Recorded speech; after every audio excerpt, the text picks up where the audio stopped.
Muito bom dia, senhores deputados. Quero cumprimentar-vos, quero cumprimentar os elementos presentes dos serviços de apoio à Comissão. Quero naturalmente cumprimentar também o Sr. Professor Luís Graça, membro efetivo da Comissão Técnica de Vacinação, que, aliás, esta audição faz parte da época, constitui a primeira parte da nossa ordem do dia,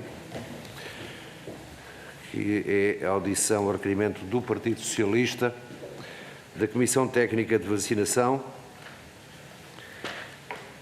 em que o assunto é, abre aspas, sobre o ponto de situação do processo de vacinação em curso, designadamente sobre o contributo deste processo para o número de mortes evitáveis e sobre as estratégias para garantir o sucesso da vacinação no futuro. Muito bem. A grelha de tempos é normal. O grupo parlamentar querente dispõe de 4 minutos, com resposta imediata a esses 4 minutos. Depois, cada grupo parlamentar dispõe de 4 minutos, uma resposta global aos restantes grupos parlamentares e depois uma segunda ronda eventual, que normalmente é de agradecimentos ou não, mas de 1 minuto para cada grupo parlamentar com uma resposta em conjunto. Vamos então dar início à audição, senhores deputados.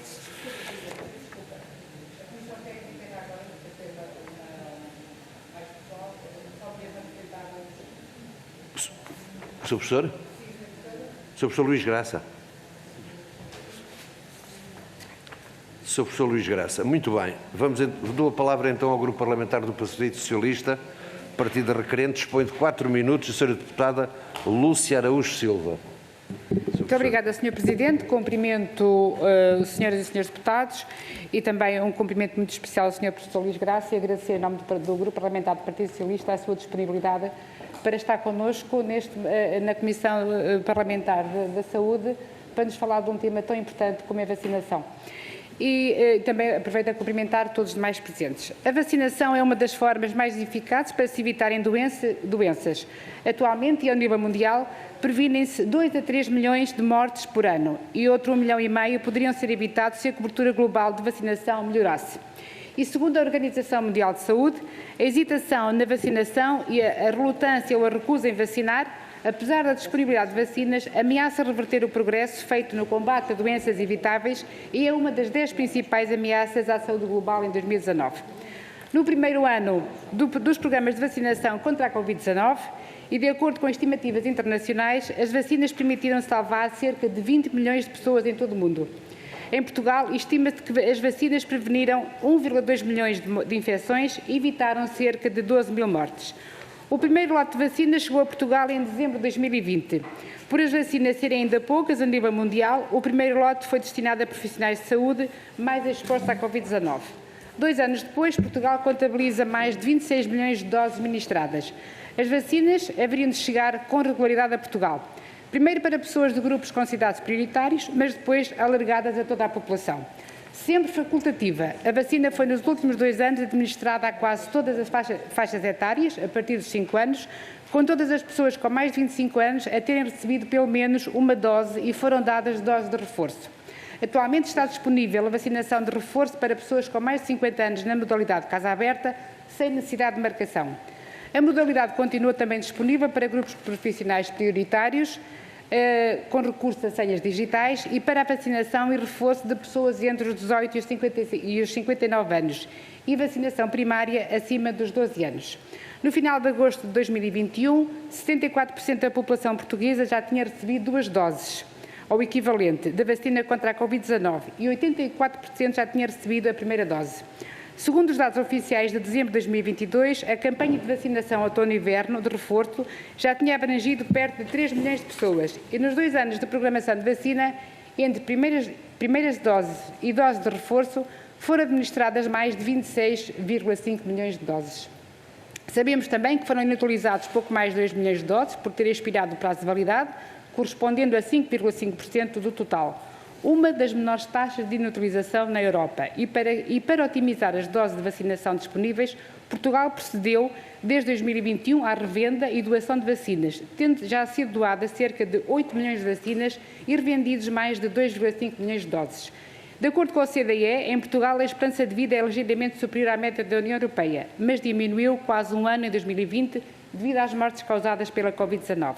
Embora o sistema de saúde português proporcione acesso universal a cuidados de saúde de elevada qualidade, a pandemia da Covid-19 veio realçar algumas debilidades. Contudo, a pandemia também estimulou diversas práticas inovadoras, cujo uso alargado pode tornar o sistema de saúde mais resiliente no futuro. Passaram já mais de 2 anos e meio desde que começaram a ser administradas as primeiras doses de vacina contra a Covid-19 em Portugal e, pese embora alguns constrangimentos que foram ultrapassados, Portugal é o país europeu com a maior taxa de vacinação, dada a elevada adesão dos portugueses à inoculação. Essa cultura de vacinação, adquirida pela confiança que a população portuguesa tem no Serviço Nacional de Saúde e no processo de vacinação, é um dos maiores ativos do ponto de vista da saúde pública que o país dispõe e permitiu que todo o processo fosse tão bem sucedido como se veio a demonstrar. Portugal, com larga tradição em campanhas de vacinação, demonstrou ao mundo que possui uma sociedade com maturidade, esclarecida e que confia na ciência. Chegados a este ponto e face aos dados conhecidos sobre a evolução da pandemia Covid-19, o Grupo Parlamentar do Partido Socialista considera do maior interesse termos o ponto de situação sobre a próxima campanha de vacinação outono-inverno e mortes evitáveis, direta e indiretamente, pelas vacinas contra a Covid-19. Muito obrigada pela sua disponibilidade. Muito obrigado, Sra. Deputada Lúcia Araújo Silva. Para responder, o Sr. Professor Luís Graça dispõe de 4 minutos. Faça favor, Sr. Professor. Sr. Presidente da Comissão, será possível distribuir estes papelinhos, ficar com um e distribuir isto aos outros senhores deputados? E eu, respondendo diretamente a essa pergunta, há várias formas de olhar para o impacto da vacinação nas mortes evitáveis. E há muitos estudos feitos sobre isso, e esses estudos são unânimes em mostrar o grande impacto da vacinação para prevenir mortes, sobretudo nas populações mais vulneráveis. Eu peço a vossa atenção a este documento que eu distribuí, que se baseia nos dados portugueses e que tenta mostrar, não de uma forma quantificada em números, mas de uma forma visual que parece-me que é perfeitamente clara esse impacto. Nós lembramos da situação do início do ano de 2021, que foi na altura em que começou o processo de vacinação, mas que, devido a não existir um número muito grande de vacinas e o processo ter sido iniciado nessa altura, a maioria da população não estava protegida pela vacinação em janeiro de 2021, quando nós sofremos um pico de incidência com a variante alfa, que está representada a azul, debaixo da palavra alfa. Esse é o número de casos de alfa. Esse número de infecções condicionou um grande impacto no sistema de saúde. Provavelmente os senhores deputados ainda se recordam das filas de ambulância à porta dos hospitais e a grande dificuldade e constrangimentos que houve devido ao súbito necessidade de tratar um grande número de doentes. O número de doentes hospitalizados está representado pela curva à cor de laranja e em cuidados intensivos a vermelho, e o número de mortes é a curva a negro, que tem uma escala diferente, que é a escala que está do lado direito do gráfico. Aquilo que eu quero agora que façam é comparar aquilo que aconteceu com o número de casos de alfa e o impacto que isso teve no sistema de saúde quando havia muito pouca gente vacinada, com aquilo que aconteceu quando nós sofremos uma onda pela variante Delta. E lembro que a variante Delta, muita gente diz que a variante Omicron é muito mais ligeira e causa doença mais ligeira que variantes anteriores. Eu quero recordar que a variante Delta surgiu na Índia e na Índia foi devastadora, com falta de oxigênio para conseguir tratar as pessoas que dele necessitavam na Índia. E, portanto, era uma variante com um grande peso em morbilidade e mortalidade. Mas vejam o que é que esse número de casos em Portugal, na curva azul, representou em termos de hospitalização e de mortes. E a diferença entre o período em que nós tivemos o surto de alfa e o tempo em que nós tivemos o surto de delta é que nessa altura já havia 50% da população elegível vacinada e esse 50% não era homogéneo, porque a estratégia foi começar por vacinar as pessoas que estavam em maior risco de doença grave e de morte, e isto foi feito através da priorização de pessoas mais idosas e de pessoas que, independentemente da sua idade, tinham doenças que conferiam esse risco mais elevado. E o facto dessas pessoas estarem protegidas fez com toda a diferença no impacto no sistema de saúde e no impacto na mortalidade e na morbilidade. A variante Omicron, em seguida, já teve também um impacto muito menor. Isto foi possível seguindo a melhor evidência técnica e científica, e para isso foi necessário reunir uma comissão, a qual eu tenho muita honra em coordenar, com pessoas de especialidades diferentes, várias especialidades médicas, doenças infecciosas, saúde pública, medicina geral e familiar, medicina interna, mas também virologia, farmacologia, epidemiologia, enfermagem, e no conjunto de todas estas pessoas foi possível, e seguindo a evidência técnica disponível, porque nessa altura os livros não tinham nenhum capítulo sobre esta doença ou sobre a vacinação através disto, e nós fomos vendo esse capítulo a ser escrito. E nisso foi fundamental o apoio de entidades nacionais, nomeadamente no Infarmed, a fazer a monitorização dos efeitos adversos da vacina, do INSA a seguir as variantes genéticas e a evolução do vírus no nosso país, e também do INSA a seguir a efetividade das vacinas em tempo real no nosso país, permitindo ir melhorando a forma de utilizar as vacinas e as melhores vacinas disponíveis ao longo do tempo para garantir que toda a população estaria coberta pela maior proteção possível. Uma última palavra para referir que nós não estamos em isolamento, e tudo isto foi feito também com um contacto constante com as comissões congêneras dos outros países europeus, no seio do ECDC, mas também dos Estados Unidos, Reino Unido e Israel, que tinham uma vasta experiência de vacinação. E, no conjunto, tendo em vista também as especificidades de cada um dos países, foi possível ir mantendo uma estratégia técnica de vacinação adequada para a melhor utilização possível das vacinas disponíveis, para dar a melhor cobertura na nossa população. Muito obrigado. Muito obrigado, Sr. Professor Luís Graça. Para usar da palavra o Grupo Parlamentar do PSD, o Sr. Deputado João Dias Coelho. Faça favor, dispõe de 4 minutos, Sr. Deputado.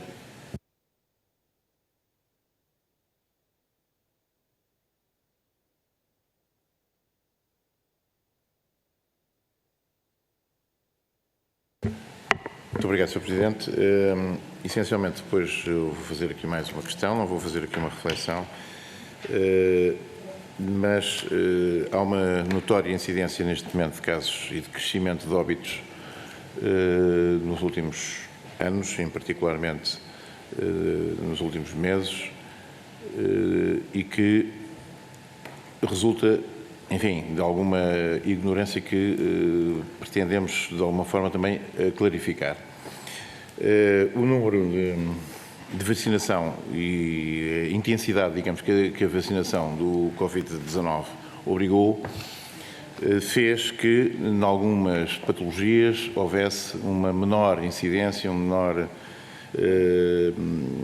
acolhimento, digamos assim, de tratamento e de vacinação na parte do Serviço Nacional de Saúde, em algumas das áreas, digamos, que nós, enfim, temos conhecimento, que existe uma morbilidade bastante elevada e que convenha aclarar, digamos assim, se isso se deve, por um lado, a um abaixamento da complementaridade e das ações de prevenção, nomeadamente se os serviços de saúde estão suficientemente capacitados e habilitados a poderem dar uma resposta concentrando com as necessidades que neste momento se verificam, e se houve uma recuperação, digamos assim, da capacidade de vacinação, nomeadamente após todo aquele esforço que a pandemia nos obrigou, obviamente, e obrigou todos os serviços a fazer, e que, por razões compreensíveis, hoje não se justifica. Portanto, neste momento haverá que recuperar, digamos assim, bastante da ausência de alguma vacinação que existiu particularmente nos setores mais idosos e nos jovens, enfim, recém-nascidos e não só.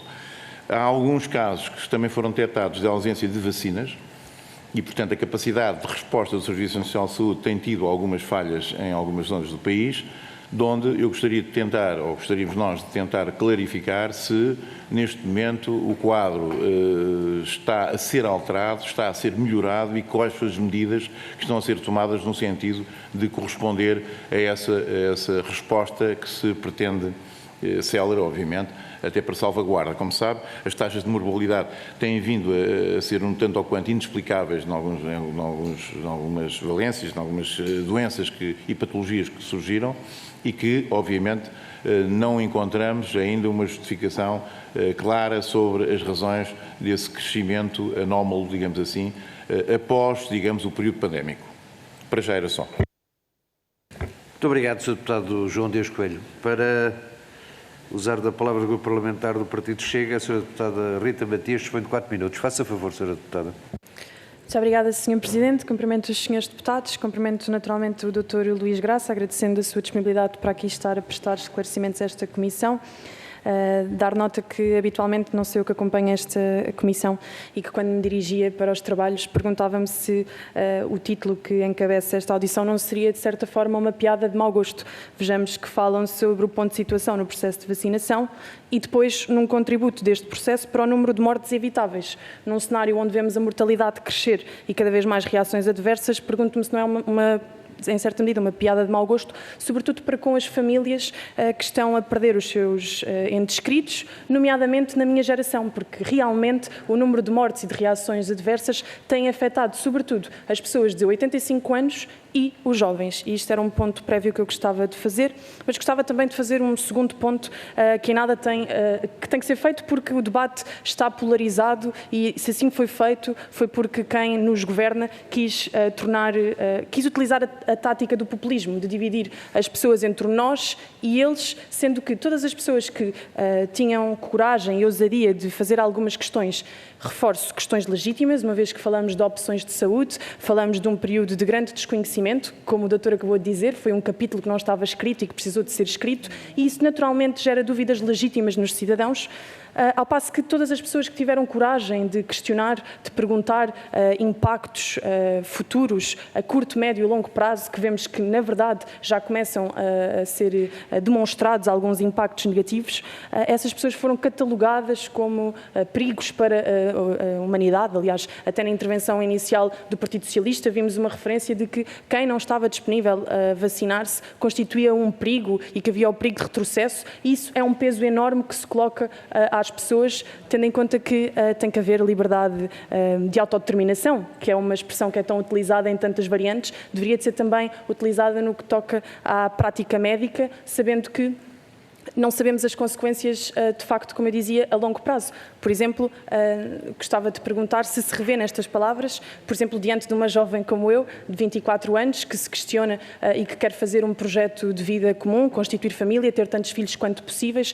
questiona os possíveis impactos da vacinação para a gravidez, para a maternidade, para a sua descendência futura, consegue dizer-me cara a cara que constitui um perigo para a humanidade e que o facto de questionar, que é o ponto prévio da ciência, a ciência só avança quando há questões, se o facto de colocar estas questões legitima que sejamos catalogados como um perigo para a sociedade e como, de facto, o pior que há no mundo, que foi quase o que aconteceu nessa altura. Dizer também que o Partido Chega tem denunciado desde o início o facto de não compreender como é que foram mais de 3 milhões de vacinas deitadas ao lixo, num contexto em que Portugal realizou 14 contratos com 6 fornecedores, houve claramente uma má gestão, mas gostava de o confrontar, uma vez que falava aqui dos casos raros e das reações adversas, dizer que atualmente o número de notificações de casos que nós conhecemos até dezembro de 2022, neste momento de reações adversas, já é superior ao número de pessoas que morreram com Covid em Portugal até agora.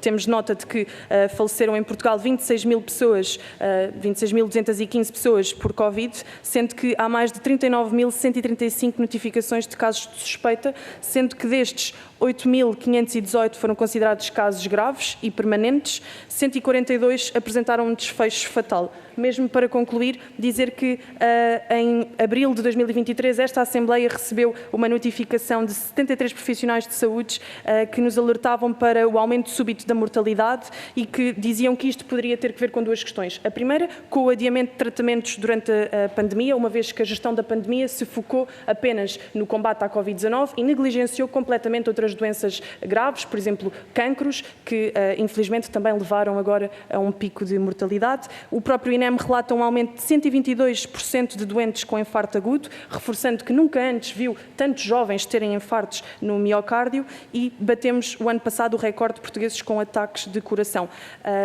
Obrigado, Sr. Deputado. Vou mesmo concluir, Sr. Presidente. Faça favor, terminar, Sr. Deputado. Apenas perguntar, uma vez que das suas palavras, na altura de apelo à vacinação, disse que todas as vacinas para a Covid foram testadas em ensaios clínicos, decorrendo com o acordo de regras habituais, se revê nestas palavras que proferiu em 2020, uma vez que, depois de várias audições no Parlamento Europeu, já percebemos que nem todas as associações e fabricantes cumpriram com os ensaios clínicos necessários e, portanto, em certa medida, quem é que se responsabiliza por estas mortes e por estas reações adversas? É o Sr. Dr. Luís Graça? É o Governo? Precisamos de saber para responsabilizar as pessoas. Obrigada. Muito obrigado, Sra. Deputada Rita Matias. Para responder a estas questões, Sr. Professor Luís Graça dispõe de 8 minutos. Faça favor, Sr. Professor. Muito obrigado pelas perguntas, por estas questões. Em relação à Comissão Técnica de Vacinação, naturalmente, contra a Covid-19, naturalmente, incide as suas deliberações, o âmbito desta Comissão, incide sobre a melhor utilização das vacinas para proteger a população da doença causada pelo SARS-CoV-2, pelo Covid-19.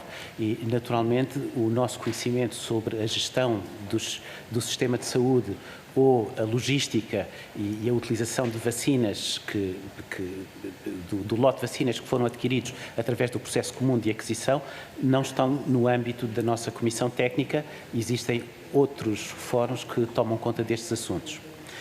Contudo, e para responder mais diretamente a estas preocupações, aquilo que nós vemos é que as vacinações contra doenças respiratórias, e estou aqui a incluir também aquilo que se passa com a gripe, é algo que é muito importante para proteger o nosso Serviço Nacional de Saúde. Nós sabemos que anualmente, e antes da pandemia, historicamente, há sempre no pico da gripe um grande afluxo aos cuidados de saúde de pessoas, sobretudo de grupos mais vulneráveis, que são afetadas por complicações dessa doença.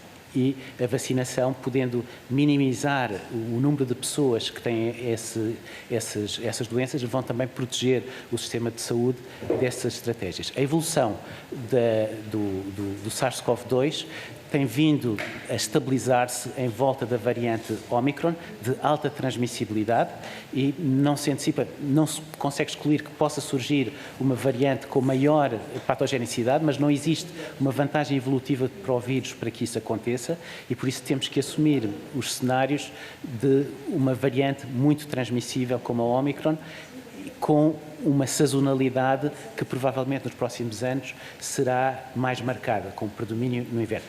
Com isto quer dizer que a Covid-19 está-se a aproximar das infecções respiratórias virais normais, e aquilo que se antecipa que seja a melhor estratégia de vacinação para prevenir as consequências graves desta doença é, da mesma forma que para a gripe, será proteger a população mais vulnerável, e a população mais vulnerável são as pessoas mais idosas e as pessoas com doenças que conferem maior risco, no período em que se antecipa que haja uma maior incidência desta doença, que é no outono e inverno, para que haja um menor impacto no sistema de saúde e uma menor morbilidade e mortalidade, naturalmente. E isto é aquilo que se antecipa que seja o futuro e, de certa forma, é consensual na maior parte dos fóruns internacionais e nas comissões internacionais que discutem este assunto.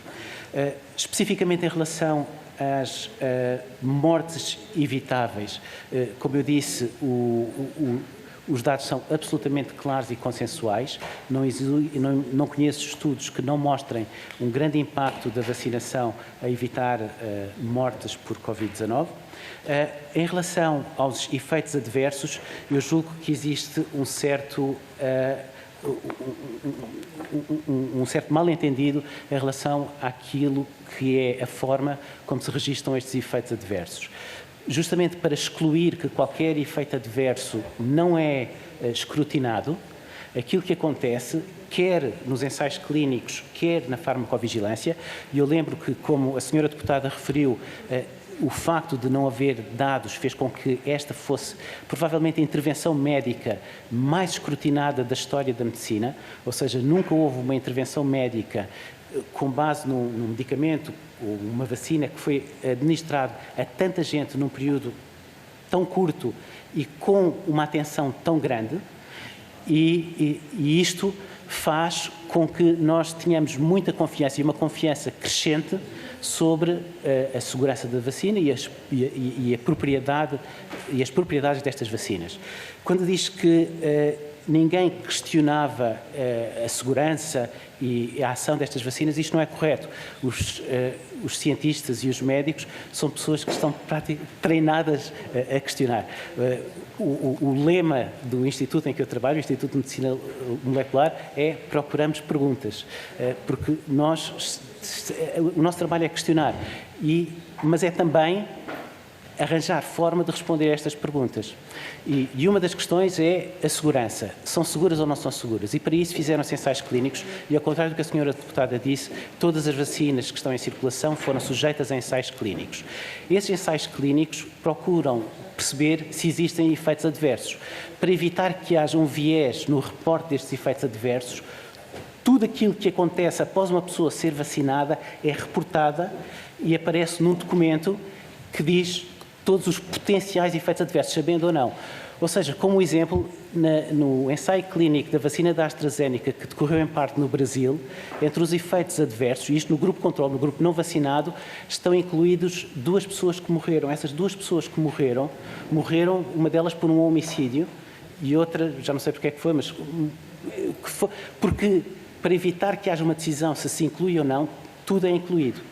Os dados dos relatórios de farmacovigilância que o Infarmed realiza em Portugal e que instituições congêneres realizam na Europa toda e que são fundamentais para nós percebermos que as vacinas são seguras, vão listar todos os eventos que acontecem após a vacinação. Para dar um exemplo, e com a idade da senhora deputada, que disse que a sua idade era 24 anos, para pessoas que têm essa faixa etária, se nós não fizermos nada a um grupo de pessoas entre adolescentes, jovens adultos, mulheres, 1 milhão destas pessoas, e admito que na Europa, ou mesmo em Portugal, há números semelhantes a isto, 1 milhão destas pessoas, no dia, na semana, em qualquer semana do ano, há 29 que vão às urgências com diabetes, há 9 que vão com tiroidite, há 5 que vão com lúpus, que obriga a ir às urgências, há 2 que vão com uma crise de esclerose múltipla. Isto são dados americanos, mas imagino que sejam os mesmos de Portugal. Isto é aquilo que acontece habitualmente. Logo, se nós temos a vacinação de um grande número de pessoas, vai haver um grande número de intercorrências que vão acontecer invariavelmente. E essas todas vão estar listadas e vão estar no relatório, incluindo as mortes das pessoas idosas nos lares, por exemplo. Todos os lares foram vacinados ao mesmo tempo e, naturalmente, que no nosso país as pessoas dos lares, devido a serem muito frágeis, muito idosas, todas as semanas há algumas destas pessoas que infelizmente vão acabar por falecer e todas estas pessoas vão estar no relatório para permitir que esses casos sejam escrutinados, porque só assim é que nós podemos saber se são ou não relacionados com a vacinação. E isto permitiu identificar riscos que são quase inexistentes, que são mesmo muito pequenos. Provavelmente os senhores deputados lembram-se, e que também afeta pessoas da idade da senhora deputada, que para vacinas baseadas em adenovírus, nomeadamente a vacina da AstraZeneca, se identificou que em casos extremamente raros pode haver complicações tromboembólicas após a vacinação. Isso foi identificado com base neste tipo de relatórios, com base em estudos numa população muito alargada. Provavelmente recordam-se que nesta altura houve um debate se, face aos riscos tão baixos, se devia continuar a usar ou não estas vacinas. No nosso país, existindo vacinas alternativas em que esses riscos não estavam presentes, a opção que nós tomámos foi nem sujeitar as pessoas a estes riscos, por muito baixos que fossem, porque havia uma forma de evitar esses riscos. Provavelmente, existindo apenas essa vacina, se fosse a única vacina existente, justificar-se-ia continuar a utilizar essa vacina, sendo o risco tão baixo. E isto porque, e foi a avaliação feita pela Agência Europeia do Medicamento, que esse risco baixo era compensado com o número de eventos adversos graves, decorrentes da infecção, que a vacina conseguia proteger. Mas no nosso país, como havia outras vacinas disponíveis, foi possível continuar o processo de vacinação sem que isso acontecesse. Para sumarizar, o que isto significa é que temos confiança, com base nestes estudos realizados, que as vacinas são seguras. À medida que o tempo passa, esta confiança é reforçada porque temos mais tempo de seguimento e temos também a certeza que as vacinas foram muito eficazes a evitar mortes, conforme eu mostrei naquele gráfico, mas conforme também pode ser demonstrado em muitos outros estudos. Muito obrigado, Sr. Professor Luís Graça. Vamos dar início à segunda ronda de 1 minuto. Dou a palavra à Sra. Deputada Lúcia Araújo Silva. Faça favor, dispõe de 1 minuto. Obrigada, Sr. Presidente. Sr. Professor, neste minuto que tenho agora para a segunda ronda, em nome do Grupo Parlamentar do Partido Socialista, queria deixar uma palavra de reconhecimento e de gratidão ao Sr. Professor Luís Graça, professor imunologista, e na sua pessoa a todos os investigadores, a todos os cientistas que deram o seu melhor para que nós conseguíssemos alcançar os resultados que alcançamos na pandemia. Porque nós sabemos o quanto é exigente a ânsia de quem quer dar respostas, de quem questiona, porque a população assim esperava. E, portanto, nós tivemos uma vacina em tempo recorde e isso aconteceu porque houve pessoas que se dedicaram, não só agora, mas antes que se dedicaram de corpo e alma ao estudo, ao saber, ao conhecimento e, portanto, a nosso maior reconhecimento e gratidão por todo o vosso empenho. E também agradecer naturalmente a toda a equipa da Comissão Técnica e depois também, enfim, a vacinação e requeriu e exigiu aqui uma excelente articulação ao nível quer da saúde, quer dos autarcas, quer de voluntários, enfim. Muito obrigado, Sr. Conseguimos aqui, vou já terminar, Sr. Presidente, favor, Sr. Conseguimos aqui uma excelente articulação, conseguimos uma excelente resposta e os dados demonstram isso mesmo, portanto, e os resultados alcançados assim demonstraram. Muito obrigada, Sr. Professor, por ter estado connosco. Muito obrigado, Sra. Deputada Lúcia Araújo Silva. Para usar da palavra, o Grupo Parlamentar do PSD dispõe de 1 minuto, Sr. Deputado João Dias Coelho. Faça favor, Sr. Deputado. Ora, muito obrigado, Sr. Presidente. Sr. Professor, a primeira pergunta foi mais genérica, foi um pouco para ver os impactos e os efeitos do Plano Nacional de Vacinação também após este crítico momento que tivemos sobre a pandemia, e eu ia me concentrar em 2 perguntas que lhe iria fazer, uma vez que, enfim, para além do trabalho, obviamente, que foi feito por vós e há que realçar, tivemos também nas Forças Armadas Portuguesas um trabalho absolutamente exemplar e que, graças a elas, em muito tivemos o êxito conseguido, e também queria deixar aqui uma nota de realce ao excelente trabalho, aliás, já tivemos aqui a ouvir também nesta comissão os responsáveis pela vacinação e qual é o plano, digamos, ainda de vacinação que está a ser implementado.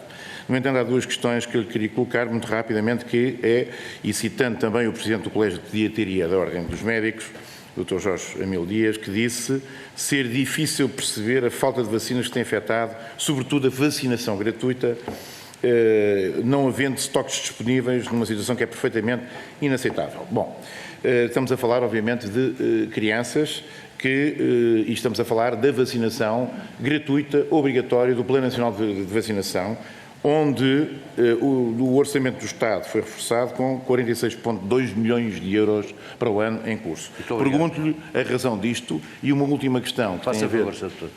Só para concluir, que tem a ver, portanto, se a CTV está a estudar a inclusão da vacina do herpes zoster no Plano Nacional de Vacinação, à semelhança do que já fizeram países como a Alemanha, o Canadá, a Espanha, a Holanda, Israel, Suíça, Estados Unidos, entre outros. É um caso que afeta pessoas com mais de 50 anos, 1 em cada 3, e que tem um efeito muito complexo, como é do seu conhecimento, e, portanto, para sintetizar e não ocupar mais tempo, era para saber se no Programa Nacional de Vacinação está prevista ou está em estudo a possibilidade desta vacina. Muito obrigado, Sr. Deputado João Dias Coelho. Para usar a palavra do Grupo Parlamentar do Chega, Sra. Deputada Rita Matias, dispõe de 1 minuto. Faça favor, Sr. Muito obrigada, Sr. Presidente. Dr. Luís Graça, dizer que, de facto, quando as vacinas começaram a ser comercializadas e quando, por exemplo, a União Europeia começou a estabelecer acordos e contratos, ainda não estavam concluídos os estudos clínicos que estavam em andamento e, na verdade, não temos segurança que já tenham sido iniciados os novos estudos necessários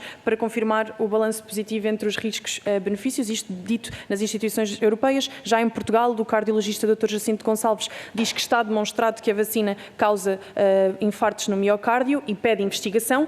Investigação essa que o Partido Socialista chumbou aqui nesta casa, uma vez que o Chega pediu uma comissão de inquérito para averiguarmos os danos da vacinação, do Covid e da gestão pandémica. O Dr. Jorge Torgal diz que a gestão pandémica criou barreiras no acesso aos utentes e que, portanto, tem responsabilidade na forma como alguns utentes não tiveram acesso à saúde. A cardiologista Dra. Teresa Mota diz que o Governo quer fugir das duas causas que podem estar implicadas. A primeira, a gestão da pandemia focada só na Covid, negligenciando outras doenças, e a segunda, as medidas específicas de combate à pandemia, nomeadamente a vacina. Portanto, não sou meramente eu que estou a fazer estas questões, há médicos que também têm estas questões e que responsabilizam as vacinas. A minha última questão é só relativamente à liberdade. Acha que houve liberdade durante o período de gestão de pandemia para um cidadão escolher se queria ser vacinado ou não? Isto num contexto onde havia um certificado de vacinação que funcionava um pouco como uma estrela de Davi no tempo da Segunda Guerra Mundial, onde nós poderíamos entrar ou não entrar em determinados sítios mediante as nossas opções médicas, sendo que as pessoas que não quiseram ter esta opção ficaram limitadas e restringidas nas suas liberdades fundamentais. Obrigada. Muito obrigado, Sra. Deputada Rita Matias. Para responder, o Sr. Professor Luís Graça dispõe de 3 minutos. Faça favor, Sr. Professor. Obrigado. Obrigado pelas palavras que me dirigiu e que eu farei chegar também aos outros membros da Comissão. Em relação ao Plano Nacional de Vacinação, quero clarificar que a CTVC apenas se cinge à infecção com o Covid-19 e à gripe. Nós não temos no nosso âmbito outras vacinas. Em relação às questões levantadas sobre a segurança das vacinas, eu julgo que já respondi a essa pergunta com os dados que estão disponíveis, e esses dados são os dados que existem. E em relação à liberdade de vacinação, com efeito, houve alguns países que determinaram a obrigação de vacinação. No nosso país isso nunca foi feito. De qualquer forma, isso não estaria também no âmbito da Comissão Técnica de Vacinação. Em termos da liberdade de vacinação, eu lembro também que o inverso foi procurado, ou seja, neste ano, aquilo que foi entendido foi que não havia razões objetivas para alargar a recomendação da disponibilização de uma dose de reforço da vacina para pessoas saudáveis com menos de 50 anos, ou seja, pessoas com menos de 50 anos que tivessem doenças, essas deviam fazer um reforço e estavam no âmbito da recomendação, mas pessoas saudáveis com menos de 50 anos não tinham benefício claro, mas de acordo com a sua avaliação pessoal, nomeadamente para terem menos absentismo ou qualquer outra decisão, poderiam decidir fazer esse reforço, e foi dada essa liberdade às pessoas de poderem voluntariamente decidir ser vacinadas. Por isso sempre houve uma preocupação com a liberdade de escolha individual e não imposição neste processo. E julgo que respondi às perguntas. Muito obrigado, Sr. Professor. Sendo assim, dou por concluída esta audição. Agradeço muito a presença do Sr. Professor Luís Graça. E vamos fazer um intervalo de 15 segundos para nos despedirmos e voltamos para a continuação dos trabalhos.